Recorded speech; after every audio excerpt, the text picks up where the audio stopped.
nós recebemos aqui na Capital FM com muita alegria o deputado estadual Dr. Leonardo Albuquerque do PSD. E nós vamos começar a entrevista pelo fato do deputado Dr. Leonardo ser o presidente da Comissão de Ética da Assembleia Legislativa de Mato Grosso. Em que pé estão aquelas denúncias do recebimento de propina por parte dos deputados? Isso vai ser apreciado na Comissão de Ética? Vai ser encaminhado para a Comissão de Ética? Como é que vai ser isso? Deputado, bom dia, um prazer tê-lo conosco. Bom dia, senador, bom dia, Mauro, bom dia a todos os queridos amigos ouvintes aqui da nossa Rádio Capital FM. Um prazer mais uma vez estar aqui no programa do senhor. E aproveitando, Antero, aqui para nós termos esse momento histórico até para a Assembleia Legislativa, por conta que o Conselho de Ética, ele pela primeira vez está funcionando na história da Assembleia. Anteriormente, nós não vimos tanta movimentação e operações já são conhecidas, muitas envolvendo não só o Legislativo, como outro Executivo também. E eu como a presidência do Conselho de Ética, encaminhei já ao corregedor, que é o deputado Saturnino Masson, para que ele fizesse análise, porque a ONG Moral nos encaminhou há um tempo um pedido de abertura para os 15 então deputados, sendo que 3 já não estão mais, estão ocupando outro cargo, até em executivo ou em outra. Quais são os 3 que estão fora? Que estão o prefeito de Cuiabá, de Juara, e o deputado Ezequiel ocupando o cargo federal. E mais 2 parlamentares à época que não se reelegeram ou não se candidataram. Esses 3, o Conselho de Ética não pode fazer nada, né? Exatamente. Nem os 2 que também não estão lá, o Conselho de Ética vai fazer absolutamente nada. Perfeito. Isso é um problema da Justiça, né? Contra os 12 que permanecem em mandatos, aí estamos aguardando o parecer do nosso corregedor para acatar ou não esse pedido que a presidência da comissão fez, que eu encaminhei. Já está na fase final, no prazo. O deputado Saturnino, como corregedor, está se reunindo com a Procuradoria da Casa para exaurir o seu parecer, que deve ser em breve ainda, no mais tardar semana que vem.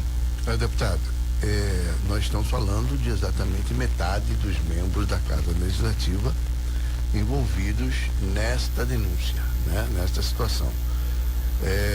E até bem poucos dias, parte da Comissão de Ética também tinha a presença desses parlamentares. Que garantia a sociedade pode ter que a Comissão de Ética, em que pese o seu comprometimento, enfim, a sua postura, vai ver isso efetivamente caminhando apurado? O compromisso que a comissão tem, eu particularmente, de não prevaricar todas as demandas recebidas da sociedade ou de alguma ONG como recebida, nós vamos colocar para frente, não vamos sentar em cima.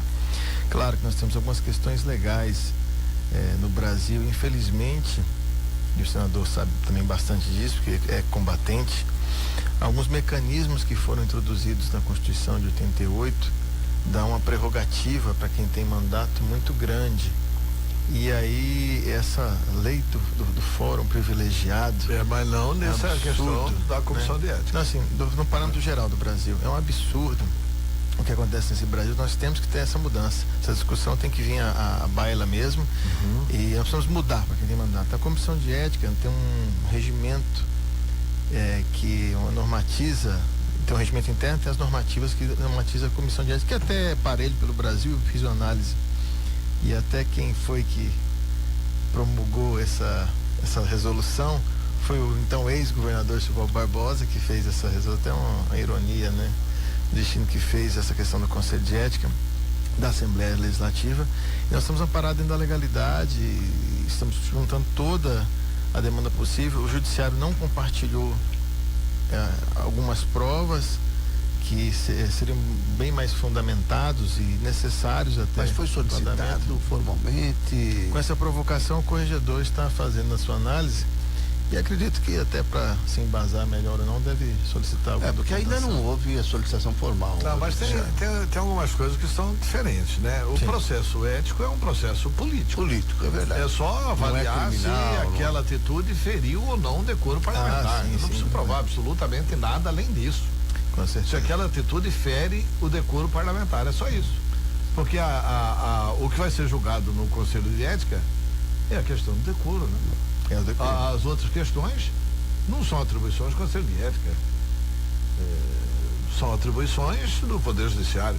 Sim, o Judiciário tem que estar atuando e atuar bastante, e é isso que a sociedade espera e precisamos que se dê dentro da sua celeridade possível, que o Judiciário segue, né? Eu sei que a sociedade quer e nós queremos uma resposta mais célere no questão judicial, porque é o grande balizador de tudo. E quanto ao Conselho de Ética, exatamente isso, saber da quebra ou não do decoro, perfeito. Mas é necessário, para o andamento de algumas outras situações que a sociedade desejaria também, esse compartilhamento maior do judiciário conosco, porque existe uma cobrança dentro da casa também. E o comprometimento da comissão de ética é dar um encaminhamento, é fazer, se balizar junto com a procuradoria da casa. Agora, a votação, como bem disse, ela passa por um pleno ao final, né? E aí... mas não é só isso, tem uma tramitação, Sim. Tem uma atuação do Conselho que com certeza vai sofrer a influência daqueles que estão sendo investigados. Mas o Supremo, ele vai recomendar ao plenário ou a absolvição. Aliás, se o Conselho arquivar, nem vai ao plenário. Né? Se o Conselho absolver e arquivar, nem não precisa ir ao plenário. Para que ir ao plenário? Exatamente. Agora, se houver uma posição diferente do Conselho, aí vai ao plenário. Para o plenário decidir. Aí a maioria que decide. Aí a maioria que decide no plenário. 12 a 12. Não dá 12 a 12. Não, porque 11, né? Porque 11. O presidente só vota quando há um empate. O presidente só vota no caso do empate. Mas olha, deputado, vamos. Mas vamos. A gente está discutindo uma situação. Esse assunto, eu acho que, né? Esgotou. Vamos falar de saúde, né? Vamos falar de saúde. Mas eu queria, antes até de terminar, insistir na tese de que a gente está vendo. Eu sinto isso como cidadão. Eu não vejo, deputado, com todo respeito, a possibilidade desse legislativo que está aí fazer em que pese, já disse a sua atuação, estou fazendo essa ressalva porque eu sei que o senhor não tem nenhum envolvimento naqueles fatos, mas acho que há uma impossibilidade de que haja um posicionamento correto da Comissão de Ética no que diz respeito à punição, à quebra de decoro. É evidente que em qualquer circunstância, sob qualquer ângulo que se observar os fatos, não é? Se foi propina, se não foi propina, ninguém recebe dinheiro no gabinete do governo do estado a troco de nada, não é? Quer dizer, é óbvio que houve quebra de decoro, né? Independente da alegação que os parlamentares possam ter para aquilo ter ocorrido, né? Não foi propina, foi empréstimo, não foi, tem tudo que é tipo de desculpa, né? Mas os fatos são absolutamente incontestáveis, as imagens falam por si só, né? Então, enfim, eu estou aqui emitindo uma opinião, posso estar pré-julgando, mas acho pouco provável que se chegue à conclusão, falando racionalmente, né? Vai caçar o mandato, né? Não, caçar o mandato acho difícil, né? Mas que não tenha ocorrido a quebra de decoro. É óbvio que ocorreu a quebra de decoro. Não, eu sei, mas assim. Mas a cassação de mandato eu não acredito. Nós temos uma resolução que o Conselho de Ética tem que seguir, isso é votação. Não adianta o desejo do Conselho de Ética, né? Esse nós punir não tem jeito. Temos uma situação do ex-vereador de Cuiabá que foi punido, depois conseguiu todo o salário de volta, vocês devem lembrar, há pouco tempo. Então eu entendo, exatamente essa questão que você está colocando aqui. E nós vamos aguardar o Conselho, vamos agir dentro da legalidade, tem essa resolução para seguirmos, mas o maior juiz de todos é a população. O ano que vem ela vai julgar e ser o juiz unânime disso. Então basta ele se inteirar de... Eu vou te dar uma informação como alguém que trabalha com comunicação. A população não sabe disso. Esse é um grande pena. Por incrível que pareça, o grosso da população não sabe, é verdade. Não sabe disso. 90% do eleitor não sabe disso. 90% do eleitorado não sabe desse noticiário. Porque uma coisa é notícia, outra coisa é a propaganda. A notícia saiu uma vez, porque nós que trabalhamos com a notícia, passa a impressão de que todo mundo está sabendo da informação. Não é verdade. Não é verdade. Essa informação, se não for repetida várias vezes, ela não chega na opinião pública. A população não sabe disso. Que é uma Essa é a minha pena, né, senador? convicção. Mas tudo bem, é assim mesmo. Por isso que vai demorar ainda. Vamos ser otimistas aqui uns 15 anos aí para ter uma mudança. Agora, deputado, o Mato Grosso vive um problema seríssimo. Hoje é o dia 6, né? Então, são 6. E nós não tivemos o pagamento ainda dos aposentados. É fato que não acontecia há muito tempo no Estado. Pagamento de salários, estamos dependendo de uma votação no Congresso Nacional, na Câmara dos Deputados e depois no Senado, para liberar o FEX. Quer dizer, chegamos no final do ano dependendo do FEX. Se não for liberado o FEX, o salário é transferido para o dia que for liberado o FEX, ou, como disse aqui o secretário de Fazenda, segundo as receitas próprias, só depois do dia 20, né? Mas a situação é, enfim, gravíssima. E temos também um problema da saúde, né? Que é seríssimo também, o financiamento da saúde. Mas, deputado, Mato Grosso entra numa quadra perigosíssima agora este final de ano. Como é que vai ser o financiamento da saúde, por exemplo? Porque eu me lembro de uma entrevista do governador Pedro Taques, assim que o ministro Brairo Maggi garantiu que liberaria os 110 milhões, ele deu uma entrevista na TV Vila Real, dizendo exatamente o seguinte: os 110 milhões da Conab vão ser aplicados na saúde. E isso já não aconteceu. Foi para cobrir repasses aos poderes, etc, etc e tal. Por que é que o Mato Grosso está assim? E outra coisa, por que é que os deputados estaduais estão aceitando serem tratados como não sendo um poder autônomo? Porque assim, eu vou liberar o dinheiro para o seu salário, aí amanhã eu vou liberar o dinheiro para o seu café, aí depois de amanhã eu vou liberar o dinheiro para a sua gasolina, eu vou liberar o dinheiro para a sua água. E onde que fica a autonomia do poder nisso? E essas conversas não existem na Assembleia? Existem sim, e nós temos que entender o Mato Grosso, a crise política e econômica no Brasil demorou para chegar aqui, mas chegou. Outros estados mais intensamente, Rio de Janeiro, um exemplo, né, de toda a confusão política e econômica que poderia existir, é o grande exemplo. Mas nós chegamos aqui num momento crítico que a saúde não tem preço, mas tem um custo, ela tem que ter o seu custeio. E nós estamos dependendo da emenda de bancada federal, que ficaram de liberar 100 milhões também, 108 milhões. O FEX sempre uma dependência do Estado e outros recursos. Como pois é, mas chegando, e aí o financiamento para o ano que vem? Chegou a emenda de bancada, gastou, etc e tal, e aí como que financia a saúde no ano que vem?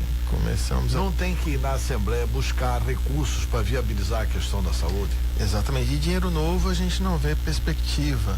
E nós começamos um trabalho, e há um ano e meio atrás eu apresentei através da CPI diversas irregularidades, um dos maiores escândalos na saúde, que foi o gerenciamento por OSS nesse estado, desde a sua gênese, que o senhor conhece muito bem. Estive até ontem no Tribunal de Contas e um dos conselheiros, seu conterrâneo lá prestou um serviço o próprio terrível pro estado. Mas não culpe Cáceres, a princesinha do Paraguai não tem nada, a ver com isso. A princesinha é vítima. Luiz, aliás, eu sou apaixonado por Cáceres. Obrigado, eu também. Eu tenho um caso de amor com essa especialíssima no mundo. Você está me devendo essa, né? Eu provoquei essa declaração de amor a Cáceres. Mas eu gosto. Eu sou suspeito, eu sou médico de profissão, primeiro mandato, e Cáceres foi um caso de amor assim muito intenso com a população. Um abraço a todos. Eu sou suspeito de falar da minha região de Cáceres. Mas dinheiro novo não existe. Lá nós apontamos um diversos caminhos de desfavor que foi feito à saúde. Tanto que o reflexo de 2011 nós sofremos hoje. A cada um ano que você investe mal, você demora 2 anos e meio para recuperar. Isso é técnico. E devido a esse desparelhamento, esse descaso com a saúde, chegou no que chegou. Custos, um custeio absurdo. Um hospital estratégico na região, por exemplo, de Cáceres, hospital regional, tocaria todos os hospitais que existem na regional, dos municípios menores. E um outro hospital do mesmo porte, como São Luís, que é um hospital grande, custa menos da metade do valor que toca o hospital regional, que é público. Alguma coisa está errada, senador. Então nós temos que despertar para isso. Pois é, os hospitais filantrópicos afirmaram isso. Então isso é verdade. É verdade, senador. Então a gente tem que ter isso. Foi apontado na CPI, nós encaminhamos para todo mundo. É o que eu falo do Luiz Soares, que eu conheço bem o Luiz, né? Desde quando eu conheci ele, bonezinho, fumando cigarro, seu tênis, seu carro popular. Homem sério. Ele pegou esse relatório e está tocando para frente, está tendo coragem de fazer alguns enfrentamentos que deveriam ter sido feito antes, mas que bom que há tempo. O que os filantrópicos falam é verdade, um custo, vamos colocar assim uma média, 6 tabelas SUS em média para um hospital estratégico que estava em cima, uma OSS gerenciando, e um filantrópico custaria 1,7, não chegar a dois valores de tabela. Olha só, 3 vezes até menos o mesmo procedimento com qualidade igual. Então, assim, que gerenciamento espetacular é esse para o estado do Mato Grosso, que custava 3 vezes em média a mais do que você colocar numa filantrópica. Então isso é real, nós estamos fazendo esse enfrentamento. Em Cáceres, estamos fazendo esse enfrentamento com algumas reduções de valores, e por isso nós estamos enfrentando críticas motivadas politiqueiras, manobras políticas até do meu conterrâneo que vocês citaram. Mas isso é um problema seríssimo, viu? O conterrâneo que ele está falando aí é Pedro Henri, como dizia o Sérgio Mota. Entrou nós levamos uma opção de fazer a gestão de consórcio. Porque as OCS que ainda estão, né, estão apresentando, Antero, por exemplo, olha, é 5 milhões, você vai apurar, é 3 milhões que é o suficiente. Você tá, por mês, entendeu? De serviço efetivamente realizado. A seriedade do Luiz, e é isso a gente precisa reconhecer, a sociedade precisa reconhecer. O Luiz é um cara que tem um espírito público. O Luiz é um gestor extraordinário na hora errada, né? Porque ele assumiu um abacaxi. Um abacaxi, mas ele vai resolver. É uma questão de paciência, ele vai resolver. Porque já está estancando a sangria. Quando você estanca a sangria, você já diminui bastante o problema. Né? Porque assim, onde os caras querem receber a briga do Nilson Leitão, o Nilson Leitão está brigando por causa do Hospital Sinop, que quer que receba 6, e não é, o Hospital Sinop só pode receber 3, porque ele não tem como produzir mais do que isso. É preciso que as pessoas tenham responsabilidade com o dinheiro público, não dá para ficar sustentando máfia, né? Eu acho que isso a gente tem que parar. Quando eu faço crítica ao hospital filantrópico, eu concordo, a tabela SUS é ridícula. Precisa resolver um problema do governo federal. Mas o governo, o governo está pagando 6 vezes hoje, 6 vezes a tabela SUS para os filantrópicos. Não é verdade, ao contrário. O acordo foi feito um acordo agora, recentemente, na última crise, certo? Foi feito um acordo de que daqui para frente os procedimentos de ter 3 vezes, 6 vezes a tabela SUS. Não é verdade, não. Puxa, ele fez o doutor Leonardo, é verdade essa afirmação aqui? Ele fez um aporte de 2,5 milhões para ajudar alguns filantrópicos, mas não existe um incremento mesmo. Ele está pagando, por exemplo, São Benedito. Gente, foi amplamente divulgado. Mauro, para aí, pelo amor de Deus. Foi amplamente divulgado no acordo dos 2,5 milhões, certo? Que, a meu ver, não tinha que passar nada. Porque você tem que pagar aquilo que é efetivamente realizado. Entendeu? Eu acho que esse negócio de pagar o que não fez, está errado. Eu acho que tem que pagar o que fez, Antero. E naquele dia, no acordo que foi feito, saiu documento assinado pelo governo, pelos filantrópicos, por tudo, abrindo que aumentou, o Estado passaria a pagar um valor maior do que a tabela SUS. Do que a tabela SUS. Sim, mas o Estado paga maior do que a tabela SUS por próprio Estado.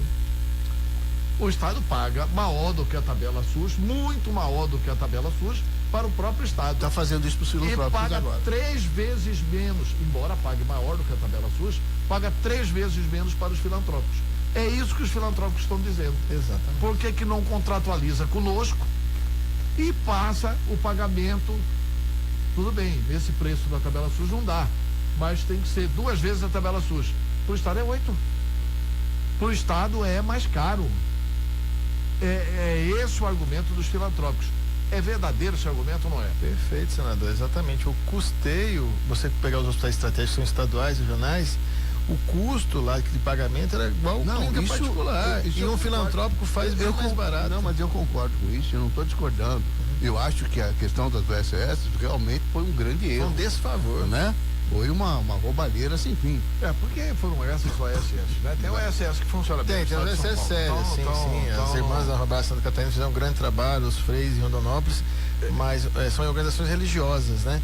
Mas mesmo assim, se a gente pegar faturamento da IH, um pronto-socorro daqui em Cuiabá, com toda essa bagunça, faturava mais a IH que sob gerenciamento do OSS. Então alguma coisa está errada também no gerenciamento, que a cobrança deixou solto, não cobrou do gerente. O gerente tocava a empresa do jeito que queria. E o dono somos nós, somos o Estado. Eu acredito o seguinte, que a teoria correta aí é a teoria que o Luiz Soares explicou uma vez aqui na rádio e na televisão. É assim, olha, eu vou passar o dinheiro para o hospital filantrópico, mas vou exigir. Eu vou organizar a fila, eu vou organizar o que eles têm que fazer. Porque tem que pagar pelo negócio. Eu vou pagar por este serviço realizado. Tá bom, mas precisa pagar em dia. Exatamente. E precisa pagar no valor combinado.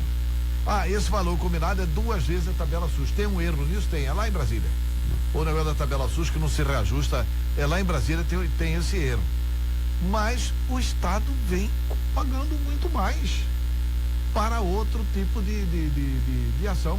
Se é para o hospital público municipal é mais caro, se é para o hospital regional do próprio Estado é mais caro ainda. Olha o custo de São Benedito. Pois é. Olha o custo, vamos colocar quanto que gasta lá, o custo de serviço.